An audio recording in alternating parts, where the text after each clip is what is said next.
ভাই এত সুন্দর ঝর্ণা গোসল করে আপনার অনুভূতি কি?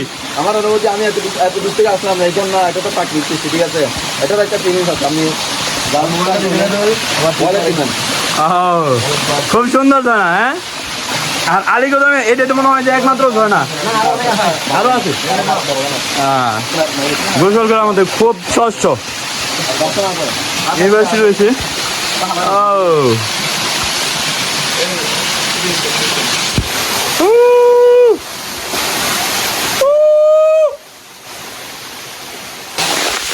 এইটাই মূলত আমাদের সেই কাঙ্ক্ষিত ঝর্ণা।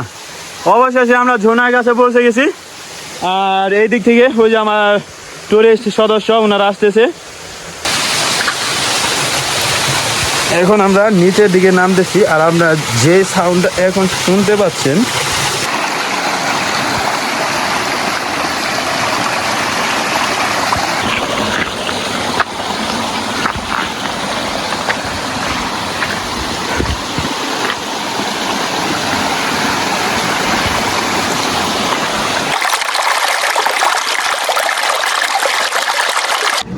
এরকম দোকান পাবেন।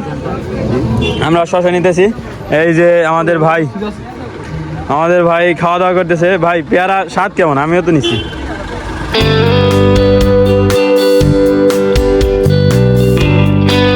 ব্যস্ত নগরী ঢাকা থেকে আমাদের যাত্রা শুরু হয় বান্দরবান জেলার আলীকদমের উদ্দেশ্যে। এবারের ভ্রমণ সঙ্গী হচ্ছে শ্যামলী আর পরিবহনের একটি আরামদায়ক নন এসি বাস, যার ভাড়া ঢাকা থেকে আলীকদম 1100 টাকা।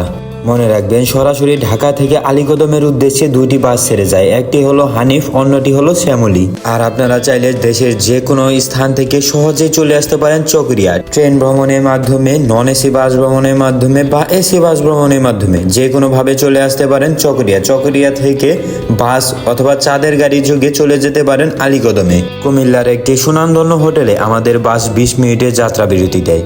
লম্বা পথ, প্রায় 300 কিলোমিটারের অধিক, আর যেতে সময় লাগবে 8 থেকে 9 ঘন্টা। সুতরাং যাত্রা বিরতির পরে অবশ্যই ঘুমিয়ে পড়বেন এবং আমরাও ঘুমিয়ে পড়ি। রাস্তায় প্রচুর জ্যাম থাকার কারণে আমাদের ভোরের আলো ফোটে চট্টগ্রাম শহরেই। আপনারা যারা মারায়ন্দং ক্যাম্পিংয়ের জন্য আসবেন, মারায়ন্দং বা মাইতাতং ওই একই নাম, তারা এই আবাসিক বাজারে আসার পরে দুইটা হোটেল দেখতে পাবেন। একটা হচ্ছে ইয়াসিন হোটেল, আর ওই পাশে হচ্ছে ইয়াসিন ভাইয়ের হোটেল। আর আমাদের প্যাকেজটা নেওয়া হয়েছে ইয়াসিন ভাইয়ের হোটেল থেকে। আমরা আবাসিক বাজার বা আলীকদম ঢোকার ক্ষেত্রে এই রুট দিয়ে প্রবেশ করবেন। এটা হচ্ছে আপনার এই চকরিয়া থেকে বান্দরবান আবাসিক বাজার ঢোকার যে রাস্তাটা আর কি, আলীকদম ঢোকার যে রাস্তা, এই বাসে চলে গেছে। আর ওই যে ওইখানে যারা মারায়ন্দং ক্যাম্পিং করবেন ওইখানে হোটেল, এই যে এই রাস্তা দিয়ে আপনারা চলে যাবেন। এদিকে হোটেল রয়েছে, ঝর্ণা রয়েছে। এখন আমরা কোথায় যাচ্ছি? আলীকদম এই আবাসিক বাজার নেমে এখন যাচ্ছি ঝর্ণার উদ্দেশ্যে গোসলের জন্য। সামনেই দাঁড়িয়ে রয়েছে দানব আকৃতির বিশাল পাহাড়। এইটাই সেই মারায়ন্দং পাহাড়। আর এই পাহাড়ের বুক চিরেই তৈরি হয়েছে পাহাড়ের প্রশান্তিময় খুবই সুন্দর একটি ঝর্ণা, যার নাম হচ্ছে শিলবনিয়া ঝর্ণা। রাস্তা থেকে কিছুটা গহীনে থাকায় এর সৌন্দর্য ভ্রমণ পিপাসী মানুষের কাছে এখনো অজানা। সকালে গোসলের জন্য যাচ্ছি ঝর্ণায়, মারায়ন্দং পাহাড়ের নিচে যে ঝর্ণাটা রয়েছে ওই ঝর্ণায়। সাথে আছে কাউসার ভাই এবং সোহেল ভাই, সোহেল হাজারি। আমি কিছু হজা করে রাখছি নাকি? আচ্ছা, আর পিছে আছে আমাদের প্রেমিক গুরু জিহাদ ভাই। আমরা যাচ্ছি গোসলের জন্য, সাথে গামছা, ব্যাগ ট্যাগ। এই পাশে এগুলা ঝুম চাষ বলা চলে আর কি, সমতলের মধ্যে। এই পাশে করলা ডরলা এগুলা আবাদ করা হয়, এগুলা বেগুন গাছ। আর পাহাড়ের মানুষের জীবনযাপন আসলে একটু কষ্টের। উনি নিচে থেকে পানি তুলতেছে।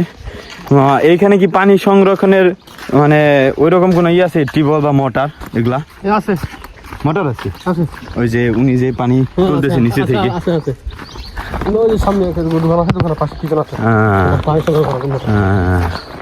এখানে এই জন্য পানিগুলো এখানে সবাই লোকে এখানে যারা বসবাস করে হ্যাঁ তারাই ব্যবহার করে।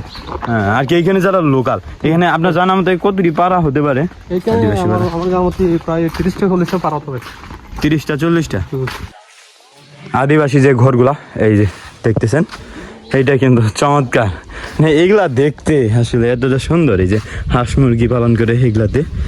আপনারা যারা মারান্তং পাহাড়ে বা ঝর্ণা যাবেন, এই বাসটা কিন্তু আপনার এই যে রুটটা গেছে, এটা কিন্তু মারান্তং পাহাড়ের ওঠার রাস্তা। আর এই যে সচেতনতামূলক, কেউ পণ্য টন্য প্লাস্টিক বা এগুলা ফলাবেন না।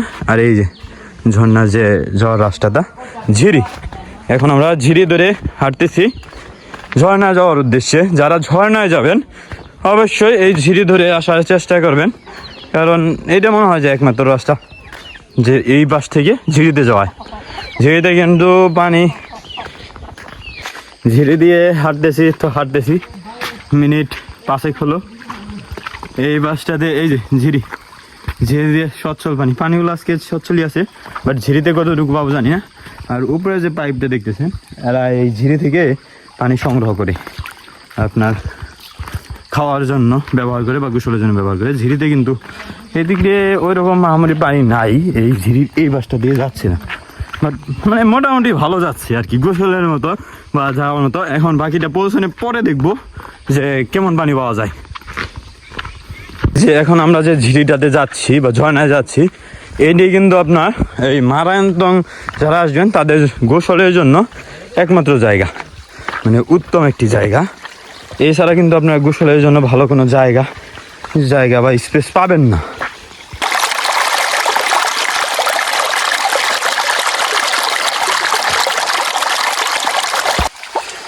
এটাই হলো আপনার ঝর্ণা যাওয়ার রাস্তা।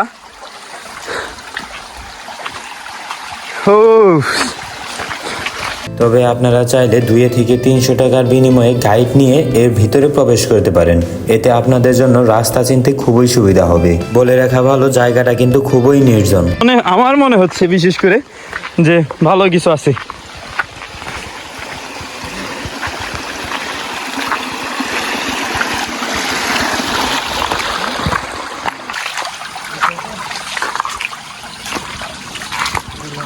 আজকের আপনার কোনো পর্যটক বা টুরিস্ট এইদিকে আসছে কি না বলা যাচ্ছে না, মনে হয় যে আমরাই প্রথম দিকে আসছি। এদিকে ঝর্ণা কিন্তু ভালো আওয়াজ, অনেক পর্যটক কিন্তু এইদিকে যাতায়াত করে। এই যে আপনার রাস্তাটা দেখলেই বুঝতে পারবেন, ওই যে আমার টিম মেম্বাররা আসতেছে এই দিক দিকে। এই ঝুমবাগান এগুলা কিছু বর্ণনা দেওয়া আছে।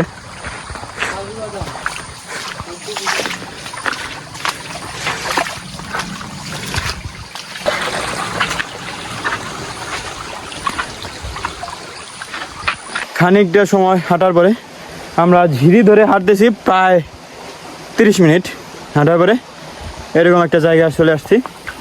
আর আপনার এই দিক দিয়ে উঠতে হবে, আর কিছুক্ষণ উঠতে হবে।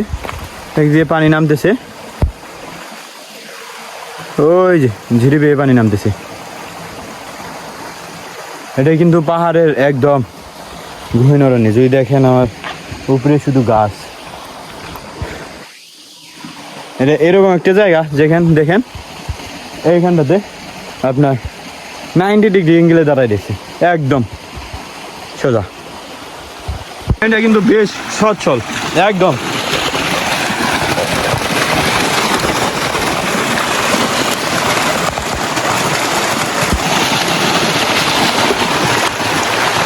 এইখান থেকে হাঁটার পরে এইখান থেকে একটা রাস্তা দেখা যেতেছে, মনে হয় এটা কোনো ঝর্ণায়। আর এই দিক থেকে সামনের দিক থেকে তো পানি ভালোই আসতেছে, কিন্তু ভিতরে আমাদের ছাড়া আর কোনো টুরিস্ট পর্যটক এই জায়গায় আসতেছে না। এখন নাই এই মুহূর্তে, বাট অন্য সময় ছিল মনে হচ্ছে।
এরা বলে সামনে ঝিরি নাই, যদি ঝর্ণা নাই, যদি ঝর্ণা বা পর্যটক কোনো পর্যটক না থাকে এগো পুরা কক্সবাজার ট্রিট আমি দিব, ঠিক আছে? এ ভিডিও সাক্ষী, আমি দেখে আসলাম এইমাত্র, ভালো একটু আগে দিতে হয় না, ভিডিও করি নাই, ওটা ভালো একটু আগে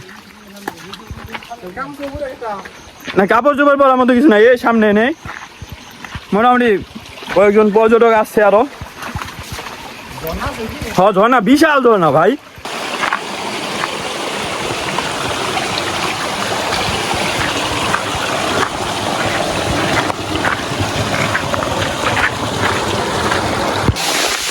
এইটাই মূলত আমাদের সেই কাঙ্ক্ষিত ঝর্ণা। অবশেষে আমরা ঝর্ণার কাছে পৌঁছে গেছি। আর এই দিক থেকে ওই যে আমার টুরিস্ট সদস্য ওনারা আসতেছে। আর এইটাই ঝর্ণাটা কিন্তু বিশাল সুন্দর, ওই যে ভাইয়ারা উপরে বসে রয়েছে, আমরা ওইখানে যাব, গোসল করব। যাওয়ার এই যে এটা হচ্ছে জায়গা, এদিক দিয়ে উঠতে হবে, এটা ওঠার মতো তেমন ভালো কোনো জায়গা নেই, পাহাড়ের এই সাইড দিয়ে উঠতে হবে সাবধানে। এই যে ভাইয়া ওঠার প্রস্তুতি নিতেছে। আচ্ছা যান, সাবধানে সাবধানে ভাই, সাবধানে ওঠেন।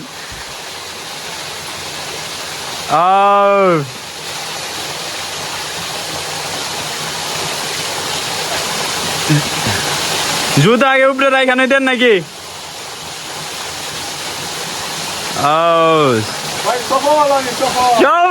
আসতেছি আমিও ভাই, এত সুন্দর হয় না গোসল করে, আপনার অনুভূতি কি? আমার অনুভূতি, আমি এত দূর থেকে আসলাম এই জন্য, এটা তো প্রাকৃতিক, ঠিক আছে? এটার একটা ফিলিংস আছে, আমি খুব সুন্দর ঝর্ণা। হ্যাঁ, আর আলীকদমে এটা তো মনে হয় যে একমাত্র ঝর্ণা, আরো আছে।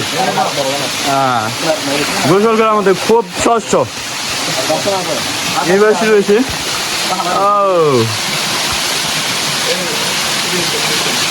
অনেক সুন্দর। আর আজকে পানিগুলা, এর আগে আমাদের এলাকা থেকে কিছু পর্যটক আসছিল, ওরা নাকি পানি ঘোলাও দেখছিল না বর্ষার সময়। বর্ষা এখন তো বর্ষা, বাট বৃষ্টি হয়েছিল, এই কারণে এই পানিগুলা ঘোলা ছিল।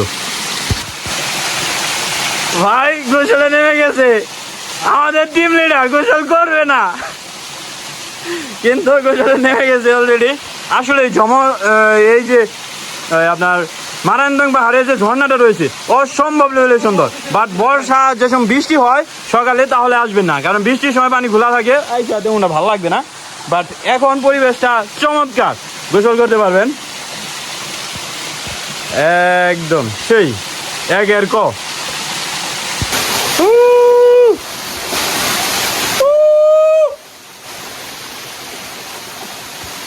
মারান্দকে নিচে ঝর্ণা, আমাদের গোসল করা শেষ, এখন আমরা নামবো আর কি নিচের দিকে। আর ঝর্ণা তো দেখলেনি কেমন সুন্দর, চলেন যাই এখন নিচের দিকে নামি।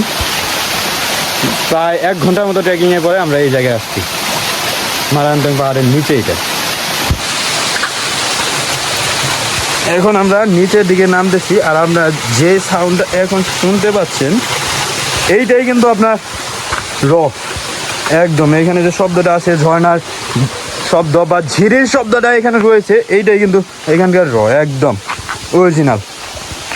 এই যে এটার পানি কিন্তু ভাই খায়, এই যে পাইপ, এই যে পাইপ, সাদা একটা পাইপ গেছে, যে এই যে নীল পাইপ। আর পাহাড়িরা কিন্তু এই যে এটার পানি সংরক্ষণ করে এগুলা মনে হয় খায় বা কাজ চালায় আর কি, দিয়ে ট্যাঙ্কি ব্যবহার করে। এই হলো পাহাড়িদের জীবন। আর এই যে আমাদের সোহেল ভাই কিন্তু বিশাল ভ্রমণ পিপাসু।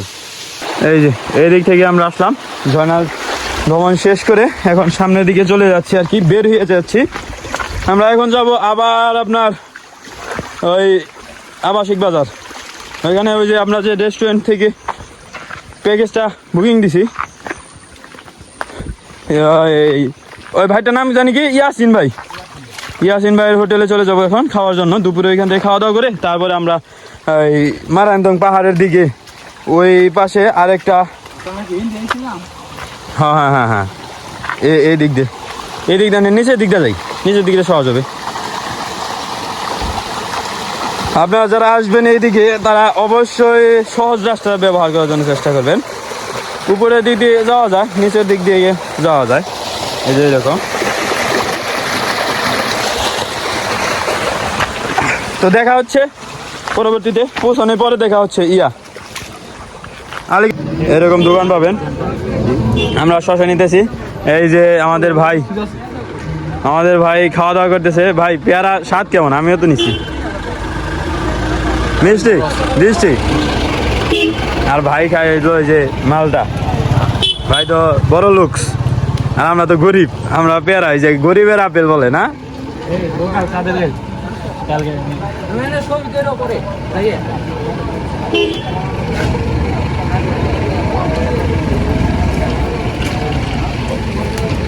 এই দোকানগুলোতে খাওয়ার মতো অনেক কিছু আছে। মালটা পাবেন আপনার, ওই এগুলা অনেক কিছু আছে। দেখে পাহাড়ে আসলে অবশ্যই পাহাড়ি ফলগুলা খাবেন।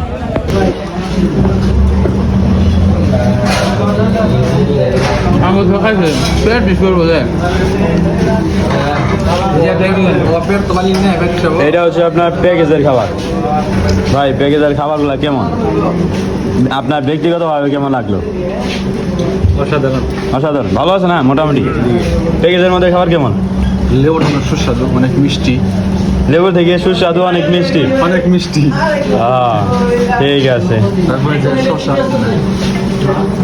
এটা অনেক প্যাকেজের খাবারগুলো এরকম: মাংস, ভাজি, আলু, শসা, সালাদ, ভাত, ডাউল খাচ্ছি।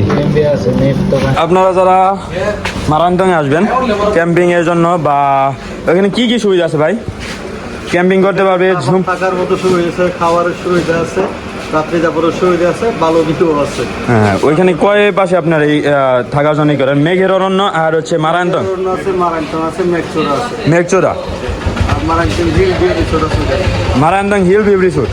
হ্যাঁ, এখানে প্যাকেজ সিস্টেম চালু নাকি? যেতে পারেন, আপনারাও যেতে পারেন, আর কেউ যদি চায় আপনার সাথে সরাসরি যোগাযোগ করে আসতে পারবে ফোন দিয়ে? হ্যাঁ, আপনার নাম্বারটা কত জানি? 01821935463। আপনারা যারা আসতে যাচ্ছেন ভাইয়ের সাথে কথা বলে আসতে পারেন। আর ভাইয়ের ব্যবহার সাথে এই জায়গায় খুবই মনোমুগ্ধকর একটা পরিবেশ, আর সব কিছু একদম ক্লিন। চলে আসতে পারেন থাকার মতো বা আপনার খাওয়া দাওয়ার মতো খুবই ভালো একটা পরিবেশ এখানে রয়েছে।